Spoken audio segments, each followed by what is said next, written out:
Welcome to Aspire to Lead, and happy Monday to you, and also happy Mother's Day to all the mothers. I know we celebrated my wonderful and beautiful wife, Leslie, as she has been such a caring and loving mother for our 6 children, and shout out to my own mother, who was an incredibly stable presence in my life and someone who poured into me daily, and just appreciate her so much. So thank you for all the moms out there who are tuning in. We have a phenomenal female leader, Donya Ball, with us as we really look at navigating the challenges of educational administration. She has 2 phenomenal books that we talk about: Adjusting the Sails, Weathering the Storms of Administrative Leadership, and Against the Wind, Leadership at 36,000 Feet.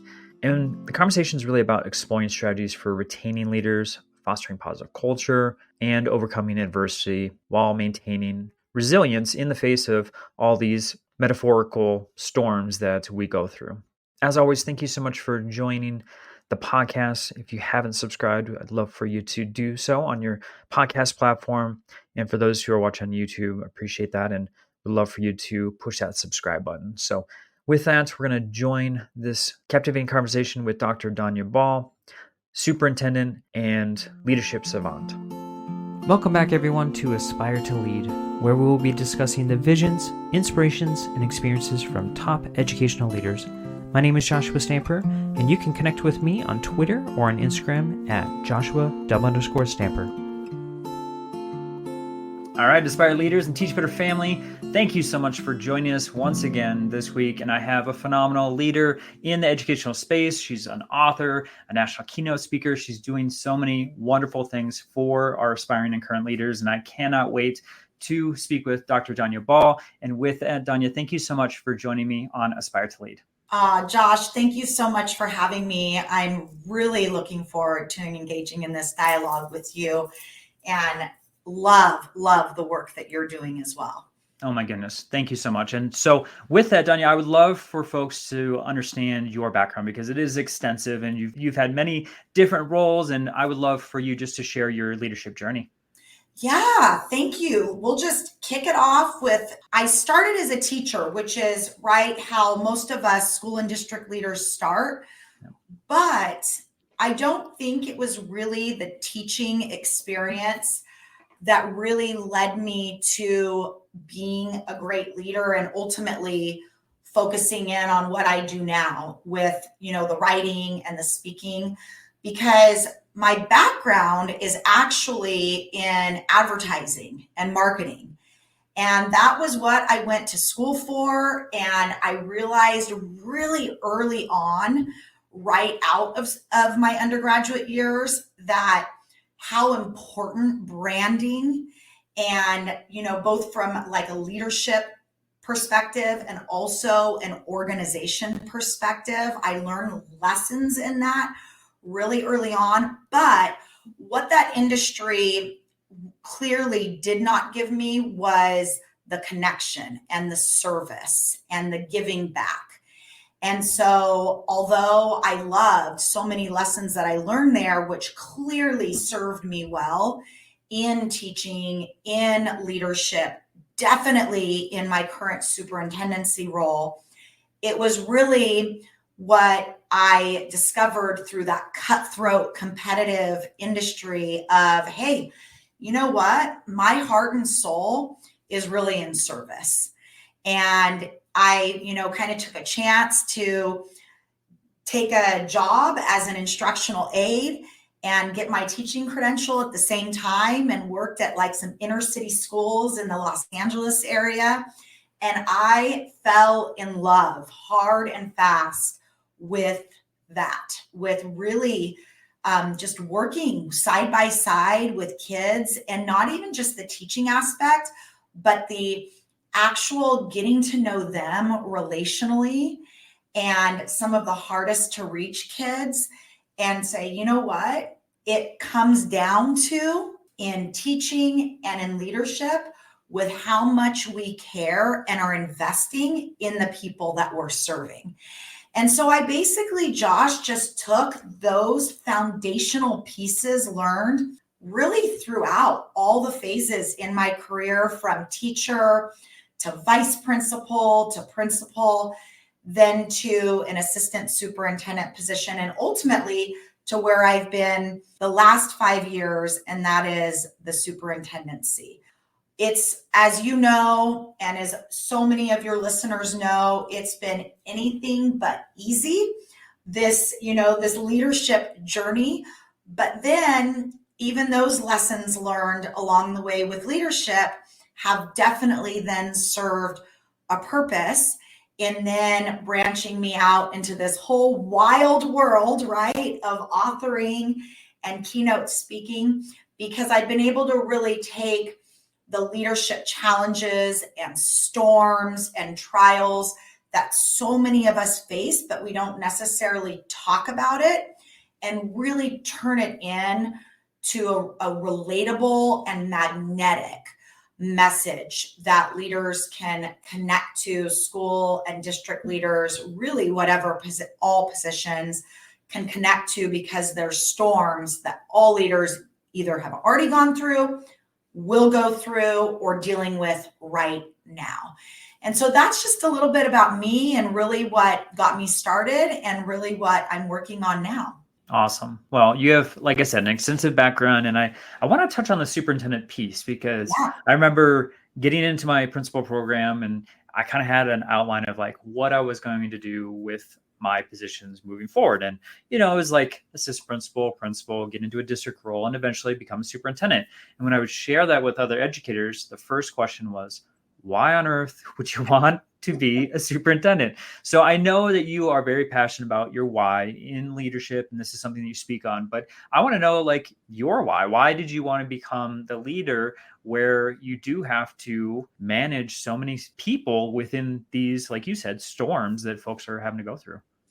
It comes down to, because I know I can do it well, and I think that many of us, right, we're drawn to being able to use our gifts and our like realm of genius and really lean in and listen to that gut of, okay. And I think it actually gets us in trouble. And I talk to leaders where they ignore that pull. And so for me, there were some like authentic paths that happened. Some of them expected and some of them unexpected, but really leaning in to that gut intuition of, this is my time to serve in this way, because I absolutely know that I am not only just going to do it well, but this organization needs me, and I know that I can invest long-term in them. And so when you have that like perfect like marriage, that dichotomy, that synergy, it's too good to ignore. What can be hard is sometimes when these opportunities are presented, when they're unexpected, and you're like, oh, it feels like a risk, or it feels like I'm leaving one good thing and maybe not ready for this other thing. Well, the superintendency for me, it was like the best of both worlds, because it's a superintendency, it's a leadership role, but it's in a very small organization. It's 2 TK to 8 schools. I was jump roping with kindergarten students this morning. That's how I started my day. I'm able to be super connected still with the classroom, definitely with the kids, definitely with the staff, very much with families. And so because we are not huge and I wasn't going to lose that human relational component, it made perfect sense for me to go in this direction with this organization. But would every superintendency position make sense? Absolutely not, right? So it's being able to find that organization where they can use my gifts and I can serve in a way that works for them as well. I want to talk through some of the things that aren't really spoken about, which is just the way to get through adversity or challenges. This is something you discussed just briefly when you're talking through your leadership journey, but I think it's important because a lot of times, we go through your programs, we get hired, and we have this idea of what the position is going to be. And then all of a sudden, you might have 10 police officers on your campus, or you have an outburst and lawyers are involved, or, like there's so many different things that can blow up in any moment. And you're just like, wow, I wasn't prepared for this. I don't remember getting trained for this specific instance. And you're really just learning through this adverse situation. And I'm just curious, how can our young leaders or aspiring leaders get to the point where they feel like they can get through these storms of, just really tough, adverse experiences? I love that you've asked this, because this is my mission, is to normalize, because what we are not doing as a generation of leaders well is preparing aspiring leaders for the reality of Yes. what is. I 100% agree with that. And it's also the reason why, I serve also as a professor to either current or aspiring leaders. And the course I just finished wrapping up last week, this spring semester, is a course, really, it's organizational leadership, but it's through the lens of the principalship.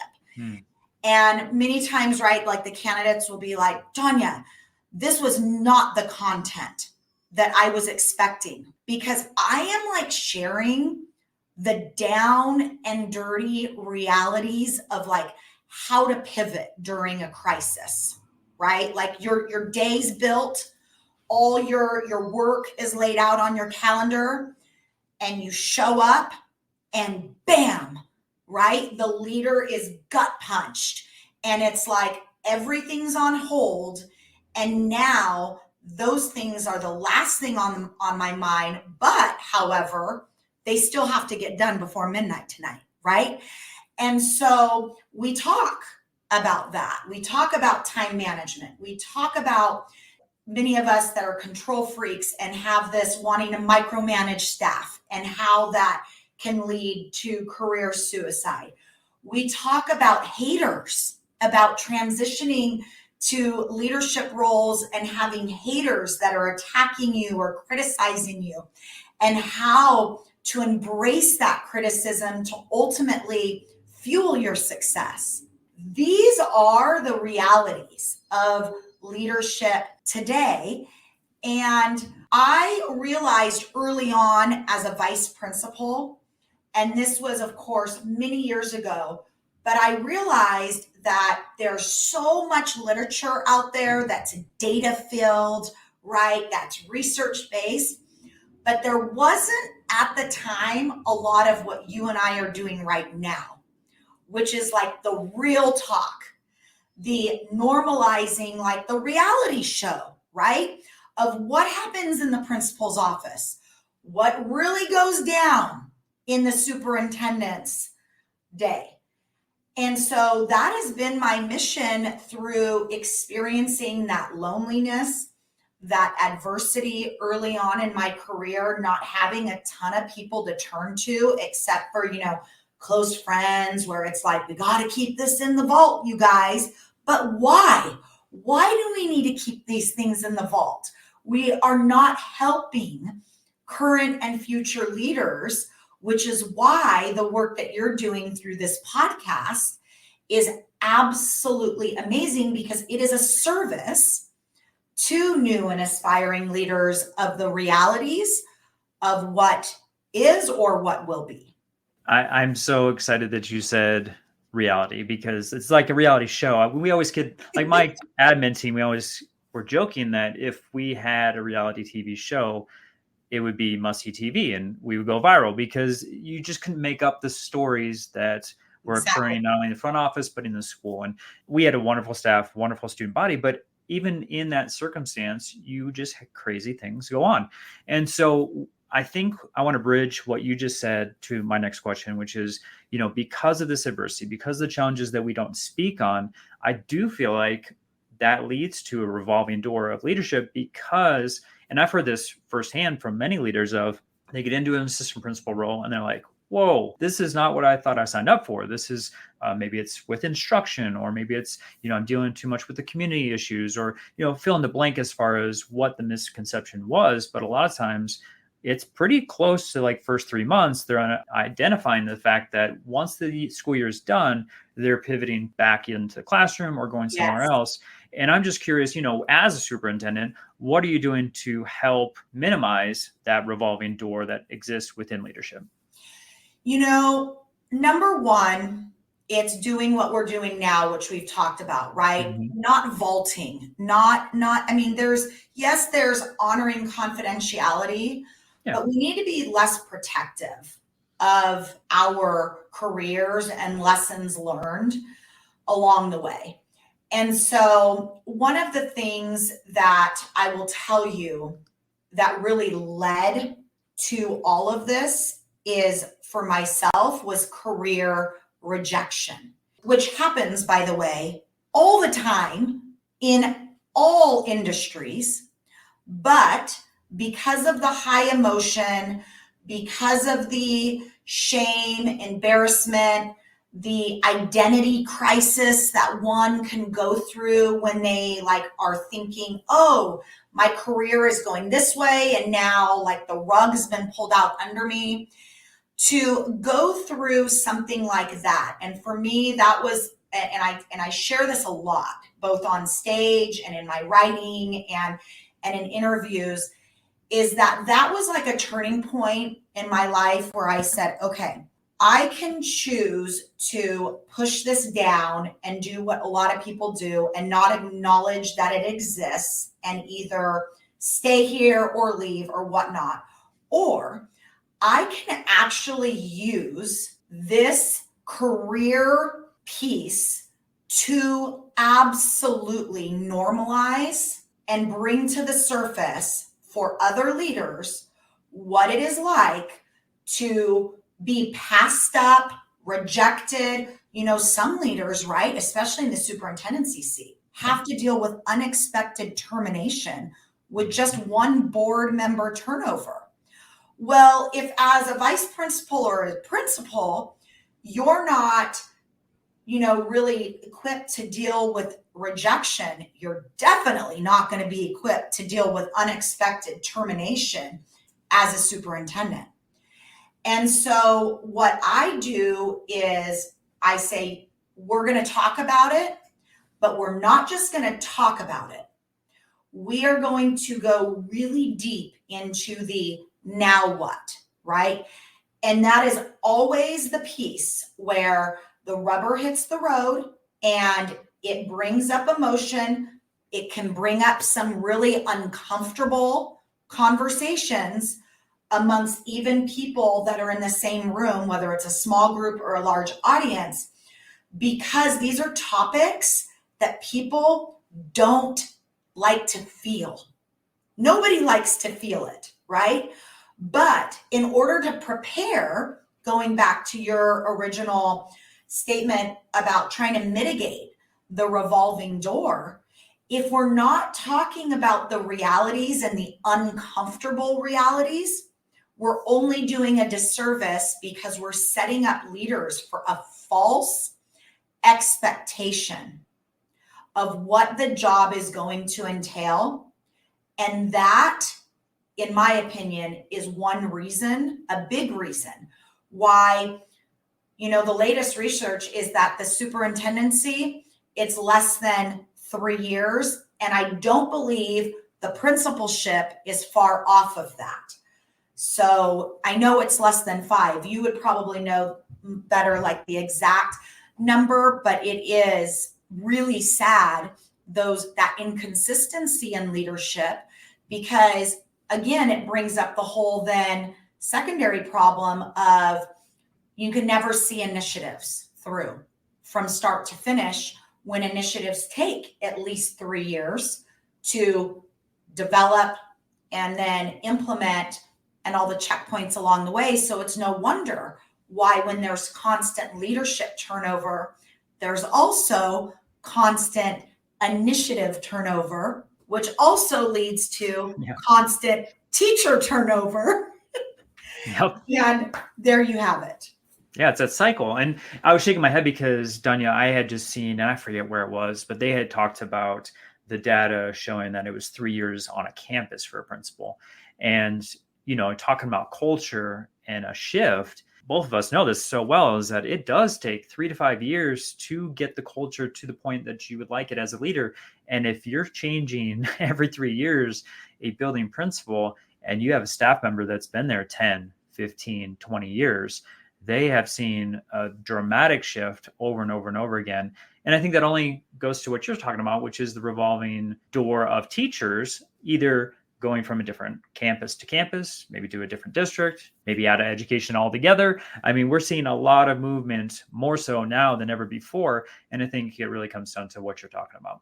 Absolutely. And you also, that we have staff who come to us because of the leader of that school or district, and they also leave the organization because of the leader of that school or the district.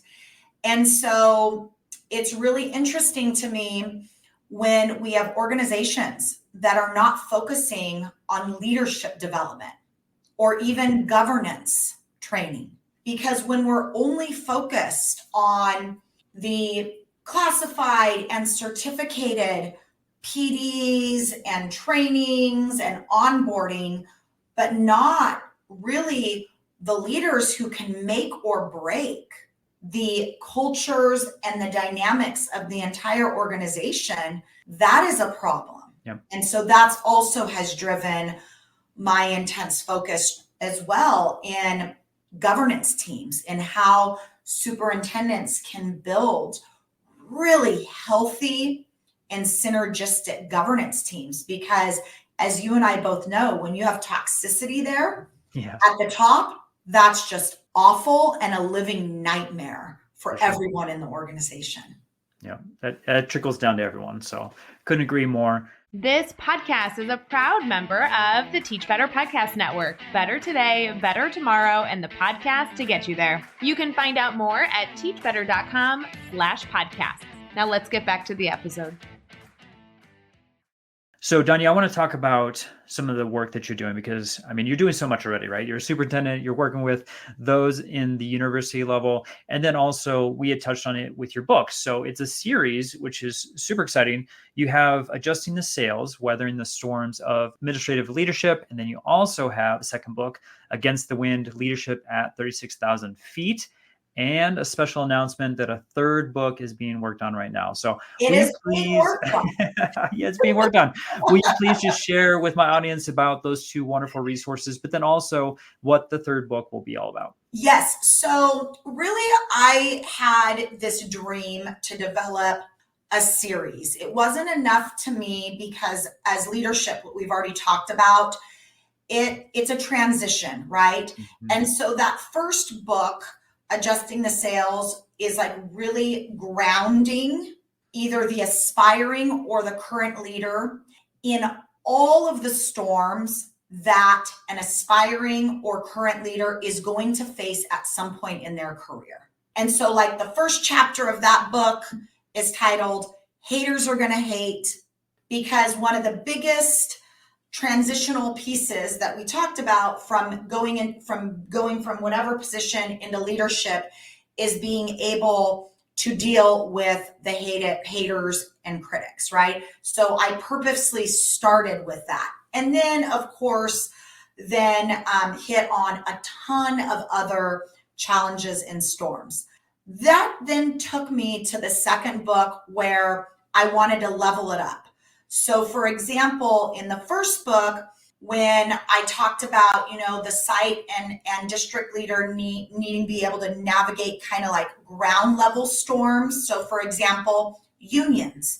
Unions is one thing in most states, not all, but most states, that leaders have to adjust to working with. Well, then in the second book, I took that concept and now we go to school boards. So it's leveling it up. It's really that transition from mid or early to mid and top level leadership. Where the third book is heading is more of the legacy standpoint, leadership legacy.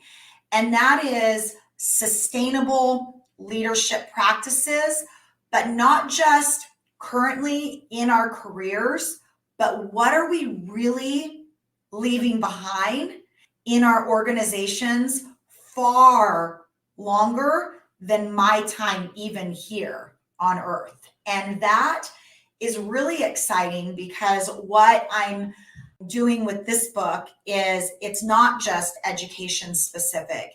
It's really identifying some incredible leaders that have done incredible things over the course of their careers cross industry and identifying some common themes there, because leadership is leadership, and really highlighting these amazing lessons learned and the legacy that is being left with these leaders that they can now impart on aspiring and current leaders of today. I love that. It's like tiers, right? It's like your undergrad, your graduate, and your doctorate for leadership. I could have just said it like that and it would have taken us a long time. That was actually really good. That was the notes of what I just said. I'm just summarizing the beautiful thing that you talked about. Absolutely. Well, we'll have the links, Donya, in the show notes and on YouTube for folks, so people can, definitely check out that series, because it doesn't matter where you are within leadership. You can find your different level, which I absolutely love. Can't wait for the third book to come out very, very soon, hopefully. And then, of course, you have some additional resources, Donya, that I want to touch on, which is the virtual series. I mean, I know you keynote all the time, but you also have some additional pieces here. So will you just share a little bit about your virtual series? Yeah. So, Josh, I love bringing leaders together that would never normally be together, right? Yeah. So like in-person conferences, keynotes, whatever, like usually, and not always, but usually it's like an organization or a district where a lot of people in the audience already know each other or have been connected in some ways.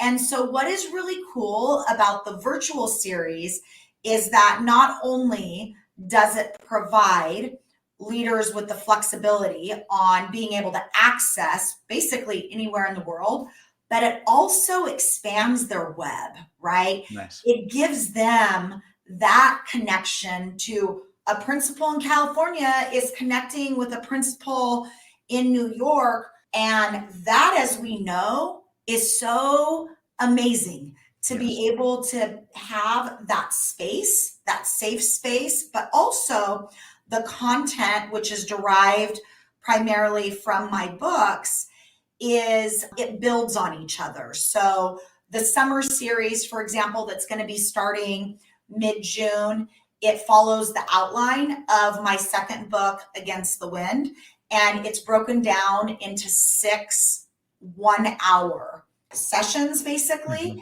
And the content builds on each other, following the content from the book. And that one specifically is for principals and vice principals. And so I'm super excited to be able to bring together these critical site leaders into a common space to not only hear about this awesome content, but then also to be able to connect with each other in a really special way.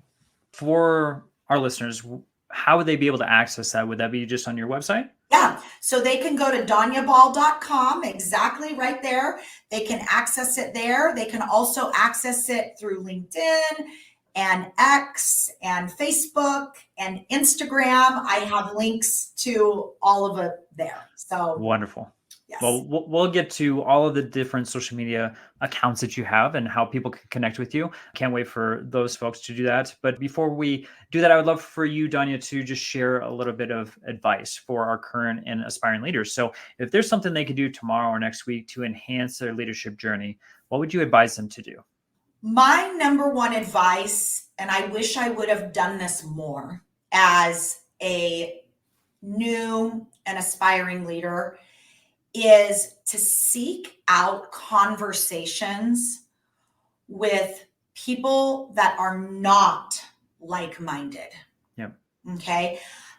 Many of us are very curious people, which is why leadership molds with us, right? Because we have that growth mindset. We love learning.